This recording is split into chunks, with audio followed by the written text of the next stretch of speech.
I don't know what's more upsetting about it, that there's titanium dioxide in candy or that there's actually rules for how much you can have. Yeah. What, are you kidding me? Just a little bit. Just a little bit. Just for taste. Let's talk about Snapchat. What's going on? Yeah, and this is a big deal because Snapchat, which launched about a decade ago, was only available on mobile apps. It's a messaging service, if you're not familiar with it, very popular with younger people. Today, for the first time, Santa Monica-based Snap, the parent company, is rolling out a web-based version of Snapchat as well. Kind of a big deal because it's intended to expand the reach, but it also acknowledges that people are spending more time in front of their computer screens as opposed to their cell phones, and Snap wants to be a part of it there. Also, and this is particularly interesting, Snap appears to be lining up to bring its game to an unlikely rival, Zoom, the company that obviously does all those remote meetings. You might not know this, but Snapchat hosts about 100 million video calls every single month already. So it seems to want to expand that and take up the game that Zoom already plays. And a key element here, Snap already has these cool little features where you can put on dog ears and cat noses and all sorts of things. That will soon be available on the web-based version as well. So you can imagine corporate meetings are going to become a little bit more lively as a result of that. Snap reported a larger than expected loss in the first quarter. It'll report its second quarter results this week. The company's shares are down about 70% so far this year. 70%? It's been tough for all tech companies. Wow. Yeah.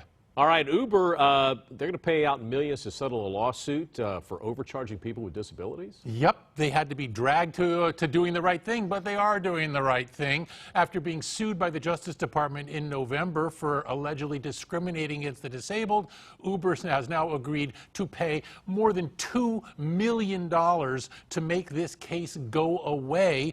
The Justice Department in its lawsuit said that a key problem here is that a disabled person, someone in a wheelchair, a blind person, someone in a walker, might take more than 2 minutes to get into the vehicle, and at that point Uber would start tacking on wait fees for that. Even though these folks might be going as fast as they can, the Justice Department said that is not fair. It's a violation of laws that protect the disabled, and apparently Uber has agreed to that. They've also agreed as part of the settlement to waive these wait fees in the case of the disabled. Uber, for its part, says it is committed to improving accessibility, although if that were the case, this lawsuit probably wouldn't have ever happened in the first place. Good point.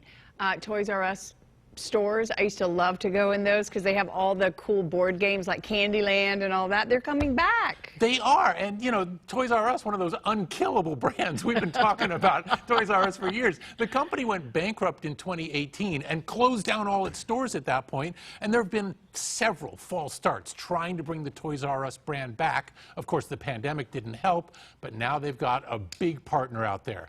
Macy's, the department store chain, is going to, beginning this month, start opening a Toys R Us store within a store inside every single Macy's department stores. Wow. Many are going to be about 1,000 square feet, so it's going to be like a little new toy section. But in some of the larger stores, including here in Los Angeles and up in San Francisco, you will see a Toys R Us superstore within the store of up to 10,000 square feet. It's a big deal, not just for Toys R Us, which brings them back, but also for Macy's, which now has a new incentive for parents to bring their kids into the store and then go shop for other things as well. Toys R Us has been struggling to get back into the national consciousness, but with the Macy's deal, that clearly suggests that they've found the right partner, and it also, for Macy's and other large big box retailers, speaks to how they're all trying to find new ways to be more relevant and get more people back into the store. This is such an example. Also, stocks are now heading south because Apple just minutes ago announced that they're going to slow their hiring as a result of the economic downturn. We'll have more on that at 1 o'clock. That was Apple. All right. By the way, Toys R Us was just flying. They were humming, and then my kids outgrew Toys R Us, and troubles began. Problem is, you can't compete with Amazon and Walmart and the other online retailers for something like this because not a lot of need to play with the toy in advance. People know what they want and you can buy it cheaper online. So that's a thing for all the retailers. All right, David, we'll see you again at 1 o'clock.